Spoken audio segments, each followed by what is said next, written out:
Okay, let's first review everything we've gone over in the last day and a half or so in the first video, and then get into the second part of the unit. But before we're done with today's lesson, I essentially want to be all the way up into Ike in the 1950s, and then we'll pick that up when I come back.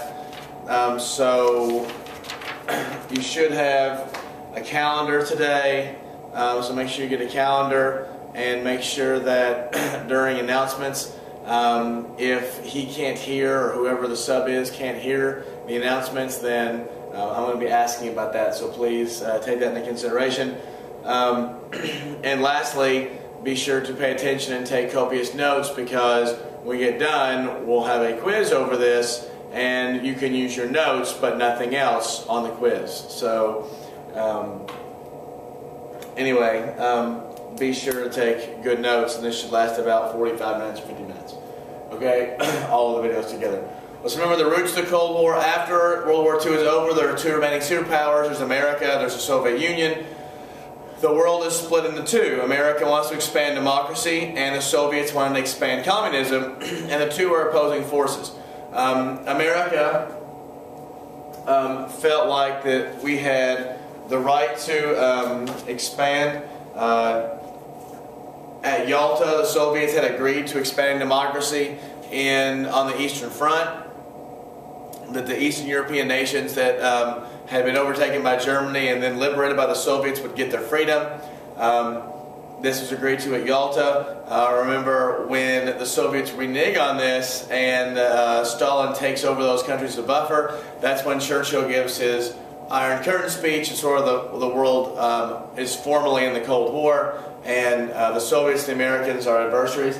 The Soviets are mad because they weren't in on the A-bomb. They felt like they were left out. Even at the Potsdam Conference, the Allies were already falling apart at that point, and then once it's over, it's over. The Soviets are mad that they were left to fight the Germans forever without a second front. And they wanted Eastern Europe as a buffer. Remember that three countries were partitioned. Specifically, Germany was partitioned to four parts, later into West and East Germany. Vietnam and Korea were both separated along the middle. Korea at the 38th parallel, with the north being the communists, the south being the democratic forces. And Vietnam on the 17th parallel, with the north being communist and the south being more pro-democratic. Remember at Bretton Woods Conference, the IMF and World Bank are established to try to give international funding to developing countries as a stabilizing mechanism, so they would be less induced to move towards communism. And then at Dunbar Oaks Conference that was set up by the Atlantic Charter was sort of the first boundaries, or the first sort of foundations of the United Nations, and then later it was cemented in Dunbar Oaks, and starts the UN with the 5 permanent members. Make sure you know the 5 permanent members of the veto power of the Security Council, because that's going to be important, especially when it comes to the UN, and then obviously later and even today. Japan was reconstructed along with new constitutions, with Douglas MacArthur as the governor, rooting out militarism and not allowing really any kind of military. And then lastly, Germany with the denazification of the Nuremberg trials, putting the Nazi leaders on trial, and actually the Japanese military dictatorship on trial. And you remember the Emperor of Japan actually gets to stay in power. We talked about the overarching theme of our anti-communist policy of the early Cold War period under Truman was the policy of containment developed by George Kennan. Containment is not about getting rid of communism, but it's about keeping communism where it's at. And we got plenty of examples of the ways that America was able to sort of manifest this. The first one was the Truman Doctrine, right? Weapons and money to anybody who'd be fighting the communists, specifically early on Greece and Turkey, but later on we would do this in Afghanistan, we would do it to countries in Africa, we would do it to countries in the Middle East. The Truman Doctrine was a vital part of America's anti-communist policy, because it literally gave weapons and money to those people on the front lines fighting communism. It wasn't us, but it was our money and that was our weapons. And likewise, the Soviets did the same thing. in the Korean War, the Vietnam War. A lot of their guns were Soviet made, they had Soviet money, so both sides were doing this. The Marshall Plan was more economic. Let's make sure we get the European nations' economy stabilized so communism can't seep through and make, legitimate arguments into those societies, so they're rooted out from an economic perspective. Billions of dollars not to give them money, but to rebuild their economy so they can feed themselves and sort of have a strong infrastructure, and it works.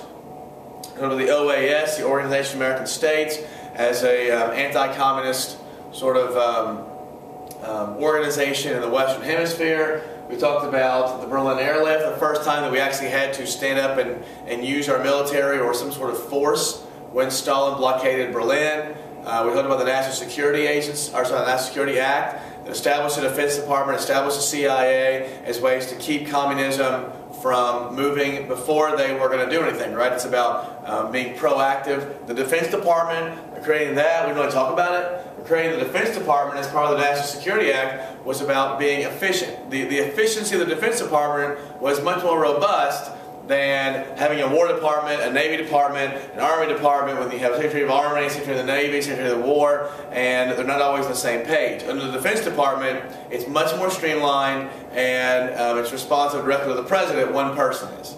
Okay? We talked about the Korean War as a way to push back the North Korean communists. In a limited war fashion. You'll remember that MacArthur was fired because he went against the idea of limited war. He spoke out publicly against the president.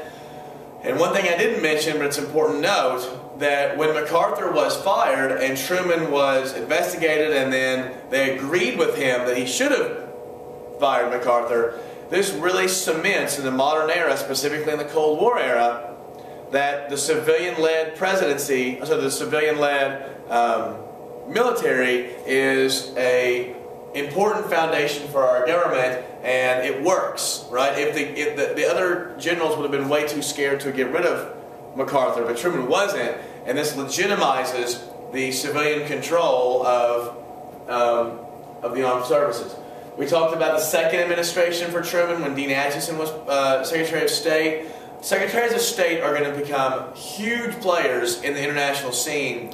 We haven't talked much about them in the past, sometime like in the 1800s, the early 1800s, but Secretaries of State are going to become really big deals in the Cold War era because the diplomacy becomes so much more important. So we had George Marshall as the first one, right, Truman's first Secretary of State, Dean Acheson as the second, and he establishes the idea of collective security, establishing NATO with American allies as a way to keep us safe from communist aggression. In response, that was in 49. In response in 1955, the communist bloc establishes the Warsaw Pact, and so you have two collective security agreements. And you'll note that we also signed CENTO and ANZUS, and so there are other collective security agreements, not just NATO. Okay, we talked about 49 being a really, really bad year for America. China becomes communist, the Soviets get the A-bomb, and this freaks a lot of Americans out. 52, we get the hydrogen bomb, but, I don't know, I'll like this, but 49 is a bad thing, a bad era for America. In fact, it's going to initiate the Red Scare, which I'll get to in a second. But we talked about the 22nd Amendment. I think we said that when the bell had rung. The 22nd Amendment is limiting the presidency to 2 terms, and then the Presidential Succession Act becomes a necessity as the president and all of cabinet and Congress can actually be blown up by one bomb, so we have to have this in order. Okay, so I want to talk about the Red Scare. I want to talk about the Red Scare.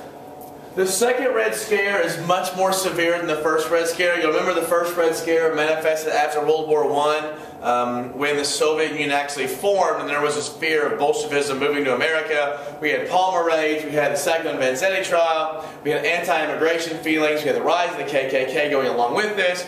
Second Red Scare is going to be more severe in a couple different regards. Remember, the first Red Scare was sort of anti-union in its manifestation.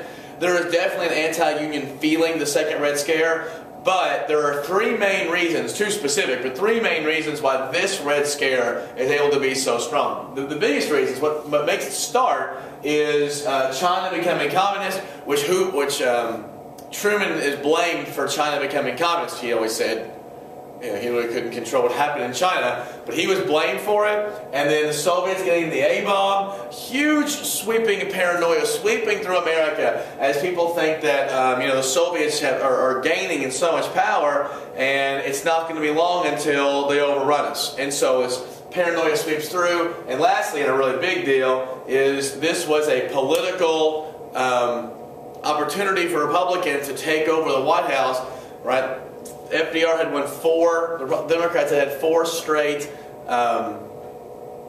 presidential election victories, and the Republicans had held the White House for so long before this, and the 48 election was going to be really important, and the setting up the Red Scare, the election of 48, Truman won the election of 48, which drove the Red Scare for the election of 1952. I'm sorry, I was wrong. So you have China, you have USSR, and you have the election of 52, as FDR had won 4 elections, and then Truman wins in 48, which we'll get to, and the Republicans couldn't handle a 5th Democrat straight victory in the presidency, so these anti-communist feelings are aimed at liberals, specifically ex-New Deal liberals within the Democratic Party, and it's going to be really successful in 52.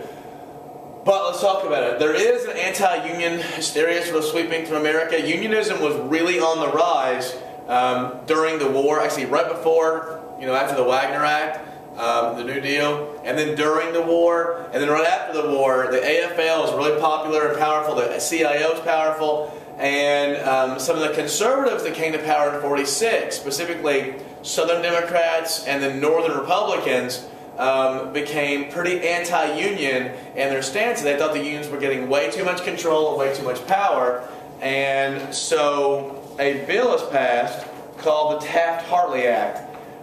This is passed over over his veto. Truman was a union guy. He was a worker guy. And the Taft part of this was Robert Taft. Robert Taft was a standard-bearer Republican. He was supposed to be the next in line for the presidency. Very conservative. He was Taft's grandkid. Very powerful guy in D.C. The Taft-Hartley Act was ultra conservative and very much against the union movement.